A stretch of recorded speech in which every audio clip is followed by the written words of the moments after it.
Ang sikat sa Hugo, hindi lang kami. Ang dami pati Japanese. Nung Lunes, pila. Kasi nga may mga nagre-report din ng allowance. Japanese ang mga kasama ko, ako lang ang Pinoy.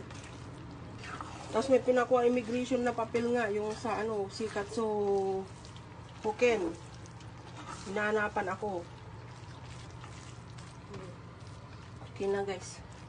Kaya ayun, nakuha ko na, sabi 2 weeks, nagunigay ako na ano, iswerte ko dasay kasi nga sabi ko, please kako, iswerte ko dasay kasi nga ano, hanggang ano lang yung 6 yung dapat maipasa.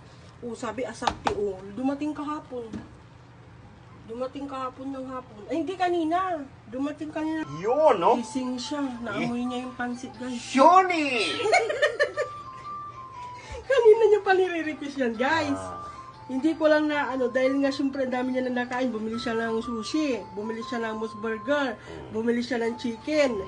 Ay, pwisit na yan. Tapos pakwan pa. Ngayon ko lang niluto. Alam kong gutom na siya. Kasi siyempre, alam niyo naman ang nagiinom ng gamot. Siyempre, Mashoni! Excuse me, Shoni. Ang dami naman yung may grabe ka, parang hindi ka nakakain. Pilit ako ng bawal sa kanya, hindi matigas daw. Manok. Ayan, ginugupit niya guys. So, alam niyo naman yan. Wala pa ipin.